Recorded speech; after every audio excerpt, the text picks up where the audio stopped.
Welcome back, everyone, to another episode of Sisto Says, powered by Design 2147, a New York City building and code consulting firm. Today we have a little special show. Fran Volpe from Why Not You Media, as we've done in the past. He's going to ask me a few questions today, and hopefully I could share my opinion on the civic and cultural projects here in New York City and where they are and how the city is evolving. So welcome aboard, Fran. Well, thank you for having me, sis. I'm looking forward to asking you some of these questions so that your audience can understand and learn about what is going on in that civic and cultural space in New York City. Yep. So to kick it off, the first question we have for you is, how important are civic and cultural spaces to New York City? Well, I think that when being born in New York City, doing my entire education in New York City, never left for my college in architecture. I stayed here and went to City College uptown. And New York City is known for its arts, whether it's not only our arts, our museums, our religious facilities throughout the 5 boroughs, but our parks are tremendous. Our zoo is tremendous in the Bronx, in Central Park, in Queens, in Brooklyn. Our botanical gardens are some of the best in the world. So I think all of these spaces, especially after COVID, when everyone just wanted to go somewhere and do something, I think they play a vital role in what the fabric of our city.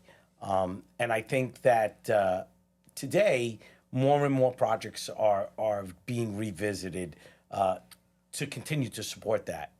Absolutely. So the next question I have for you is, what are some of the considerations that go into developing and designing a civic or cultural space? Well, I think it's all about experience. You know, if you wake up in the morning and you say, well, today I want to spend the day at the botanical garden, you're going to drive there, or you're going to take the train there, and you're going to walk through this incredible park. There's buildings, there's pathways, there's so many different things. And while you're going through it, it's not just walking through it, but it's enjoying the experience. So I think when you think of civic spaces and cultural spaces, it's all about the experience. You know, if you're in a museum, what's the experience like? If you're in an outdoor park, what's that experience like? If you're at a Broadway theater, what's that experience about? So I think it's really about the experience, and between architect and designer and builders, you know, how do they enhance that experience, and what's their role for people to want to come back? Absolutely, I agree. I think when people show up to those civic or cultural spaces, the point of it is to feel like they are immersed. Correct. That it takes them out of New York City and brings them somewhere else. Correct. I agree wholeheartedly. So now to get into a little bit of code and design, what are some of the code or design challenges that occur with civic and cultural spaces? Well, a lot of times in exhibit spaces or religious spaces, we have a lot of people in a small area, right? Whether we're at the theater or whether we're at a museum. So having these places of assembly, you know, from a code standpoint, it's understanding how many people can occupy that space, how they move about. You know, we had Katie Osborne on one of our podcasts to talk about signage and wayfinding, how people know visually through signs, just knowing where to go and how to go.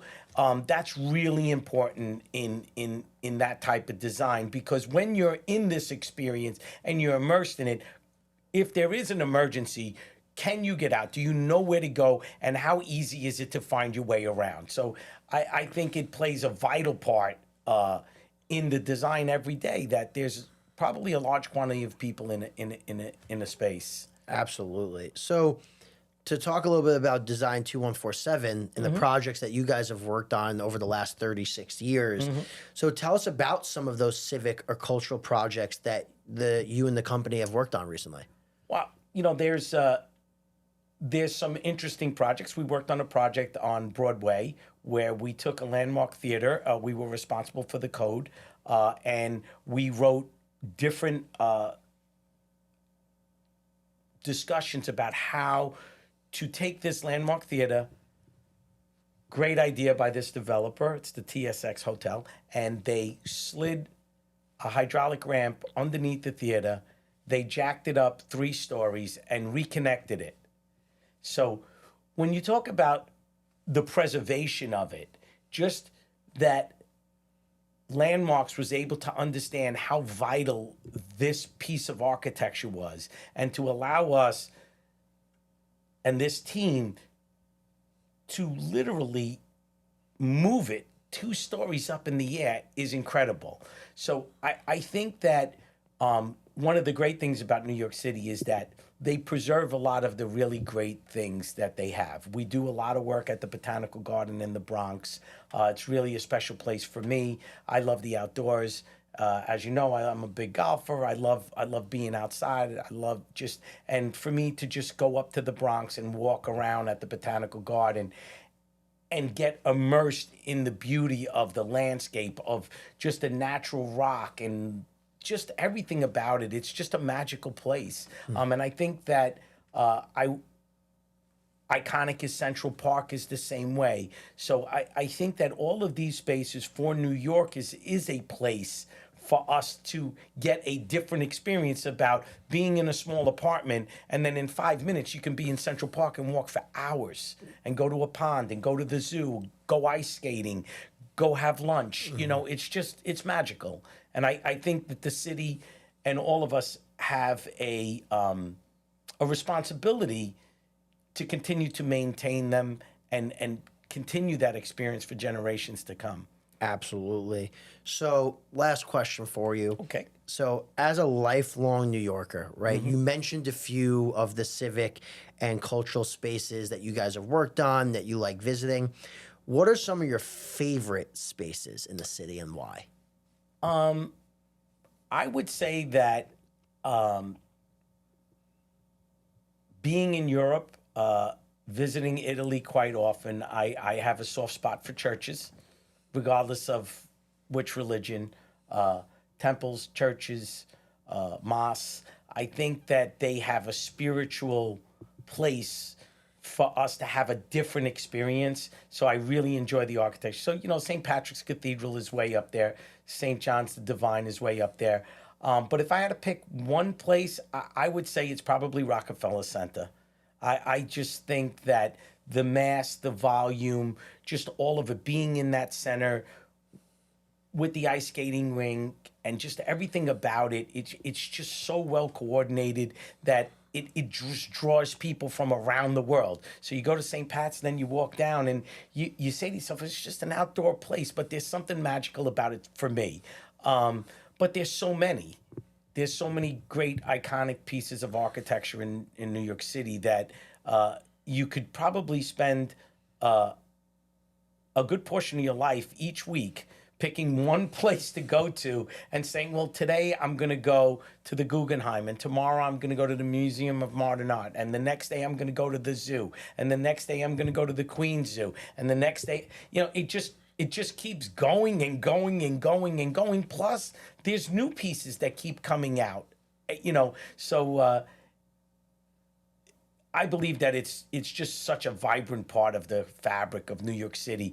And I think as an architect, you walk around New York City and things are different to my eye than maybe to someone else. Too many people are running through the city to go from the train to their job, and they don't appreciate Rockefeller Center, or they don't appreciate walking past a small little church on 59th Street and you just stop in, or you go past the temple and you just stop in and look and see how it draws people together and what it means. So to me, I find that when I go to meetings, sometimes I get distracted because I'll just get there early just to walk around and look at and stop in at some iconic places. Absolutely. I think sometimes you have to take those few seconds of mindfulness and just look around and no question. really take in the beauty of these man-made buildings and churches and just the type of work that goes into them.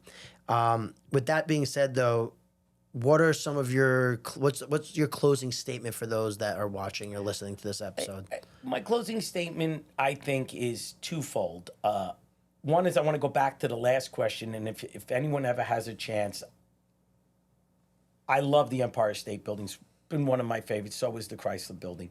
But the Empire State Building now has on the second floor a Starbucks reserve, and there's only a few in the country, and it's really eclectic. They did a great job with the design. It's kind of my go-to place before I go to meetings. I stop there. I go upstairs on the second floor. I take my laptop out, and I catch up on some stuff, and I still can't believe how they built that thing. It's just mind-boggling to me. And I sit there, and over the years, it still has that iconic presence, and it is an experience when you go in it. Even if it's a Starbucks or you go to the 77th floor to a meeting, it's just an incredible place. So if anyone has a chance, stop there, get a cup of coffee, and just think about that. They built that thing in the speed of light without the technology we have today. So going back to the next question, I think that we all have a responsibility to support all of these civic and cultural buildings financially.